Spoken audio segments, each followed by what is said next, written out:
Good evening, everybody. I am Muftau Nabila Abdullahi, and this is The Feed on Kwesa TV. Tonight, we're talking about the banking crisis, or should I say the financial crisis that have engulfed the financial sector since August 2018. Within a year, about 30 financial institutions, that's a combined of 7 banks and 23 savings and loans companies, have been all.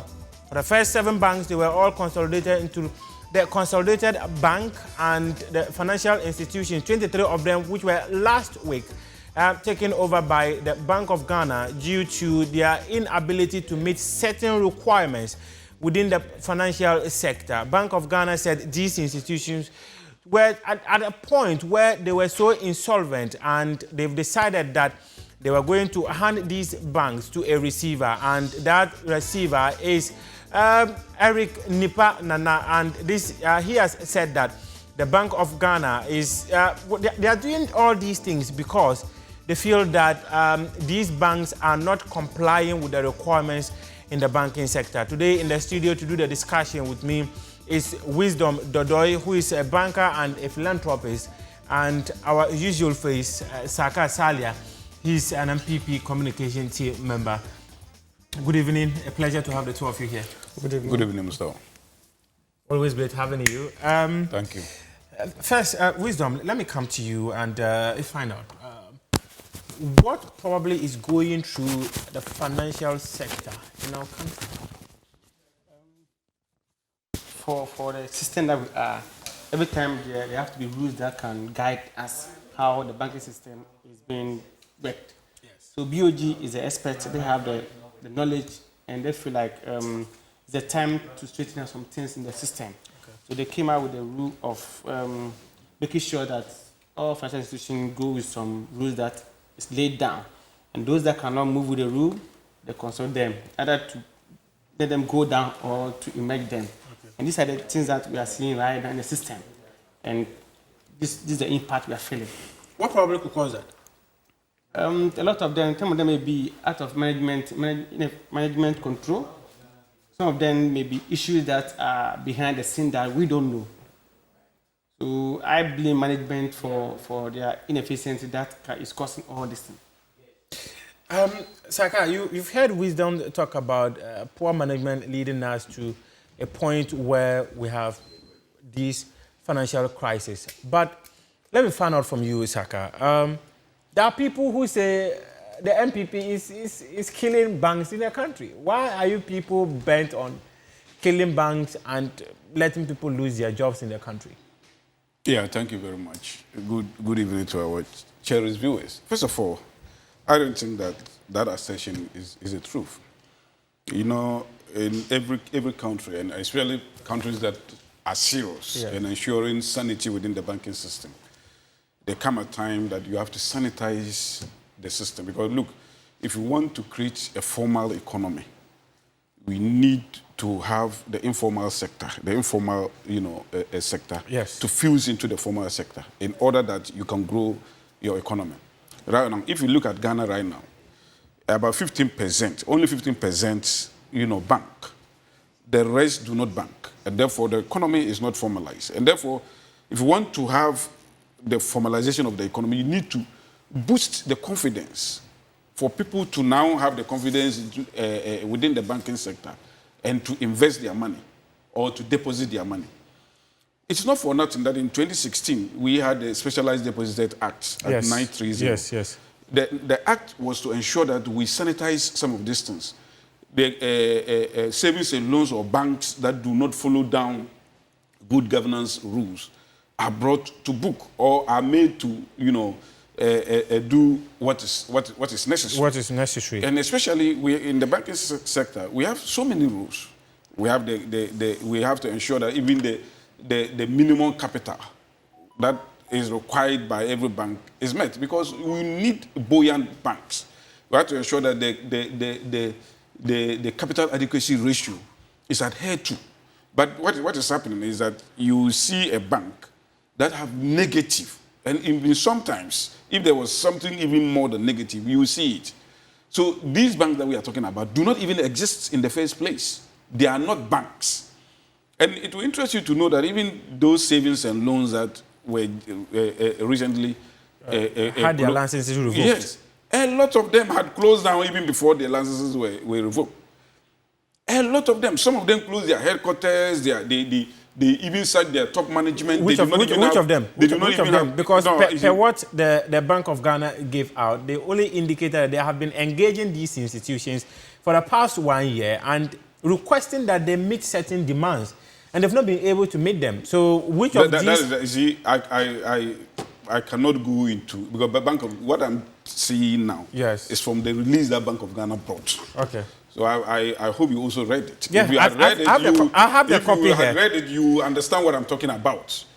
Bank of Ghana actually indicated that they met with some of them. You see, those that have been closed down, those that licenses have been revoked, are the irredeemable ones. They are the ones that even after recapitalization, they themselves did not even have a clue as to how to, recapitalize themselves. They've given them time and again, and they are unable to do so. Indeed, some of them do not even have board of governance. They do not even have. So they are doing any and everything just to survive and all that. And if you have a banking sector that do not lay down rules, we will come to a time that the sector will look like what happened during the period of the DKM, where there was the regulator was not doing his work. And this is a country that we ourselves every day, every now and then, we talk about the fact that we have all the laws, but we do not implement it. And now the regulator decides that for this time around, we are no longer going to sit aloof and allow banks to defraud or to shortchange depositors.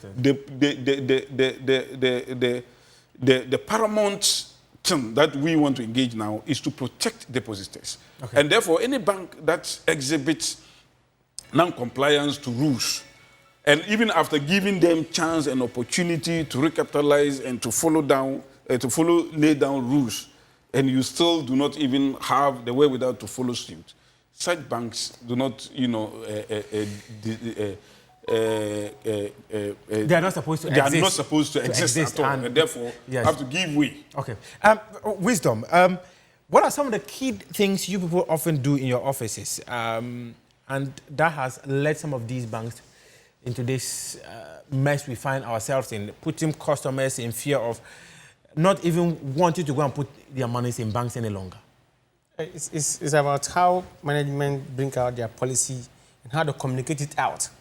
I believe when they brought these banks together, a lot of perception that is outside there. Yeah.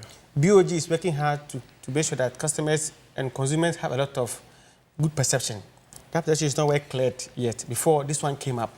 So I believe it's a good policy, but my issue is how it's implemented. Okay. That's my challenge. How should you have done it?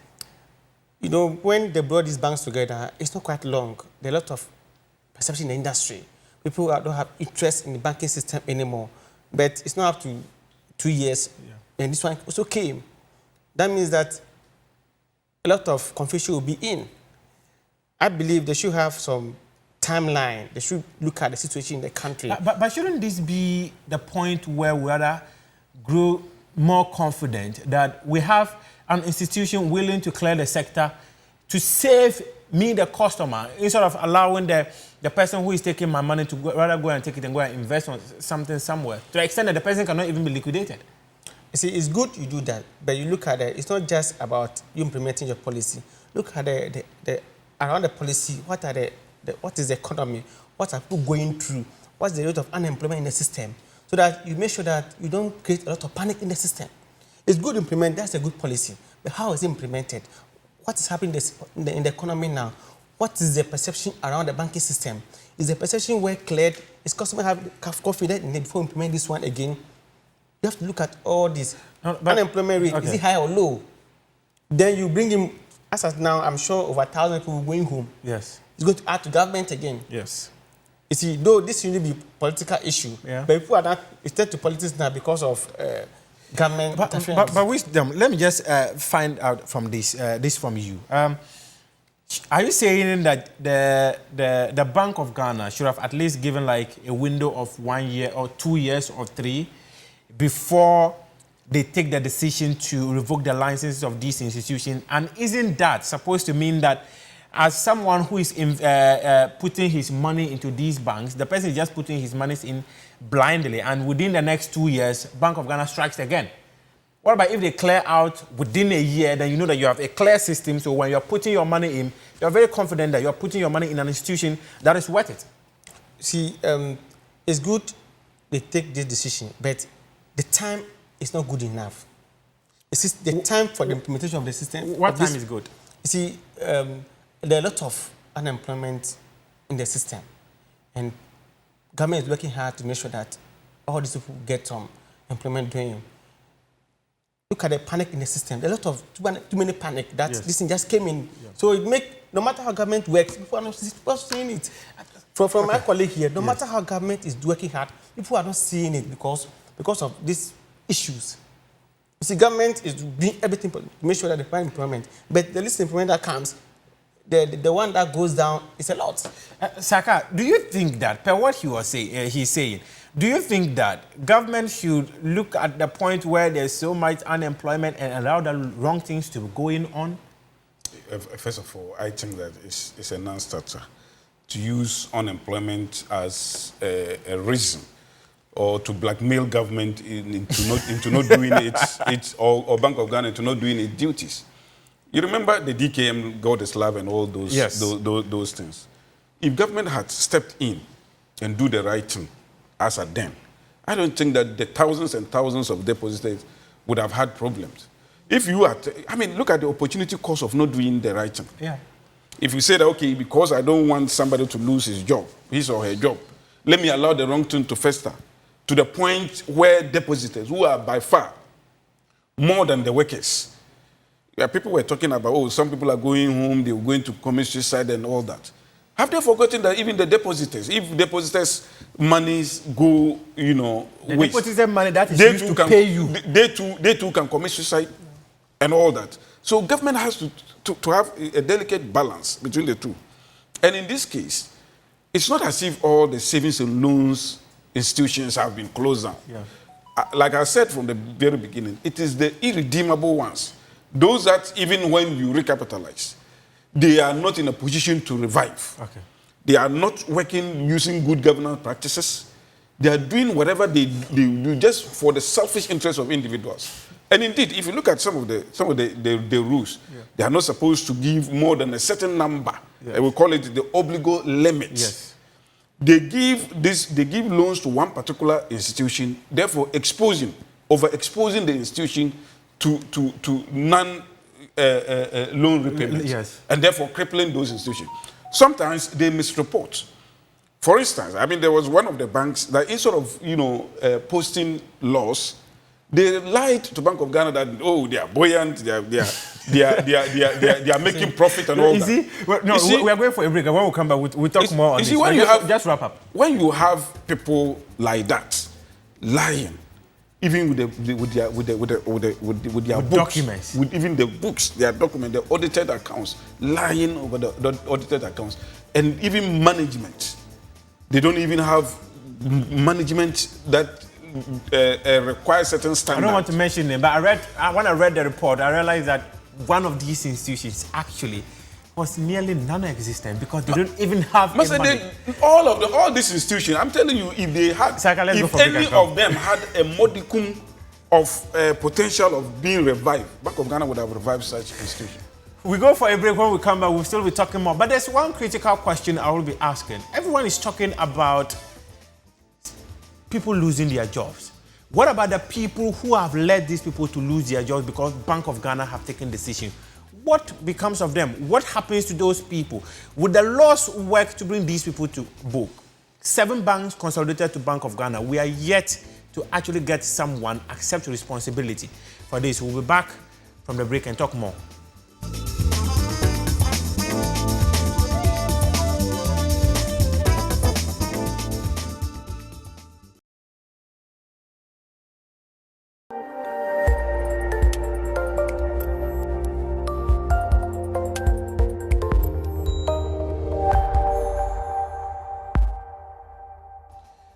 Thanks for sticking and staying with us here on the feed with me, Muftau Nabila Abdullahi. Like I mentioned earlier before we went for a break, we're asking the question, why is that people are losing their jobs, but the people who own these institutions, forcing the hand of Bank of Ghana to strike on them to revoke their licensing, still work freely without any action being taken against them? If you come out with a private institution to employ people and you force the government to render these people unemployed in the system, actions should be taken. Saka, why is your government not taking action against people who man these institutions that the Bank of Ghana is revoking their licenses? For instance, last year, 7 banks consolidated.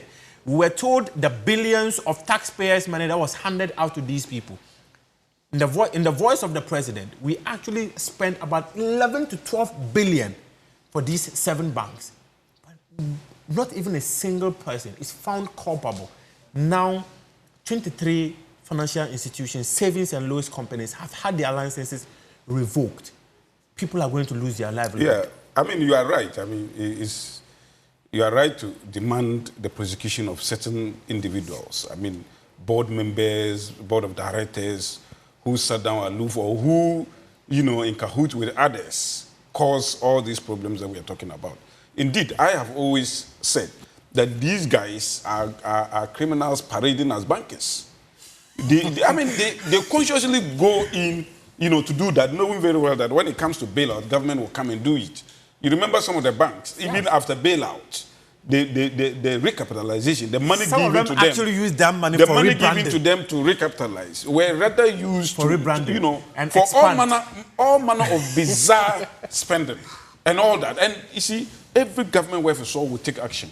Indeed, when it happened in Britain, actions were taken. When it happened in Nigeria, you remember Nigeria in 2005, they were having 89 banks. Yes. They also cleaned up the banks, and the banks reduced from 89 to 23. And today, as I'm speaking, the Nigerian banks are buoyant, they are very viable, and they penetrate even into other Ghana markets, even and other yes. places and all that. Yeah. So it is not in how many banks that create jobs, but how viable those banks are. You can have thousands and thousands of banks that will just be there, pretending to be employing people. Yeah. But I'm saying that if you look at what is happening, now a receiver has been appointed, appointed. Yes. And you see, in the banking sector, it is not the Attorney General that goes to look at the books and then profess charges. No. It is the receiver. And what I've heard is that the receiver is prosecuting people. There are people, about 41 people are in court. So it is not true that nobody is in court. Yes. It is not true that nobody is in court. The receiver has professed certain charges against certain directors, of which they are in court defending themselves. But it's just that we have not yet had any concrete prosecution. Okay. Any what do you call it? Anything concrete? Yes. Like, yes. So something is going on. Wisdom. He interestingly mentioned that these are people who are professional criminal in suits. You take our monies, right? How come that you don't protect our monies so much so that you can pay yourself and keep your banks from being insolvent? We protect your money. We are there because of your money, and we do everything possible to make sure your money is safe. But it depends on the management of these companies, their policies and the things that they bring out, either it's the truth or not. Because the balance sheet and things are being reported to BOG all the time. But we heard the truth is not reflecting. Sometimes they inflate it, sometimes they don't see the truth. And these are all poor management, which I believe they should be responsible for that.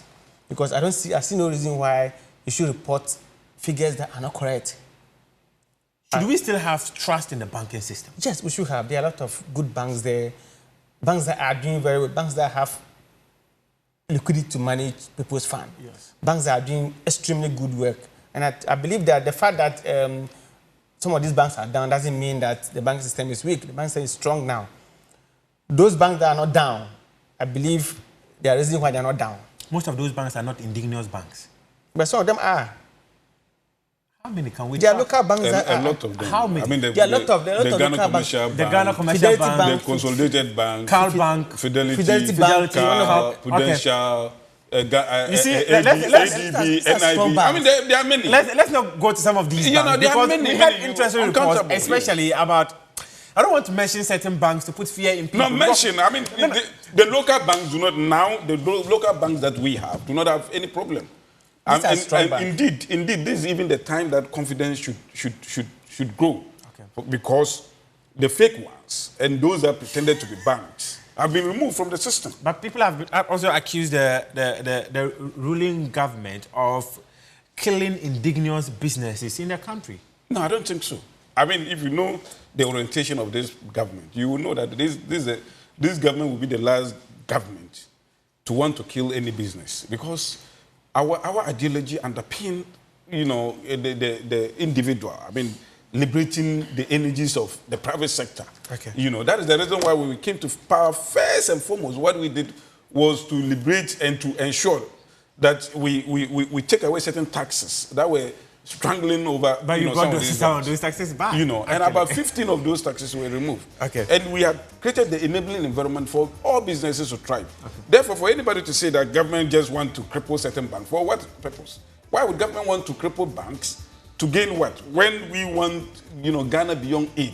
In Ghana Beyond Aid, you need to ensure that your indigenous banks, indigenous institutions, entities grow very well and are buoyant and competitive. Okay. You know, but I mean, all these things are competitive. What do you call political allegations? Political allegations. Okay. Just to tarnish the image of the government. Because but you see, one can understand. If your bank happen to be one of those banks that have been affected, you go to town and give and throw all manner of allegations, just that people would think, oh, the government intentionally targeted your bank, you know, and this is what is happening. Okay. But I think all in all, the government has done well. Thank you very much. I appreciate your time. In this case, the Bank of Ghana.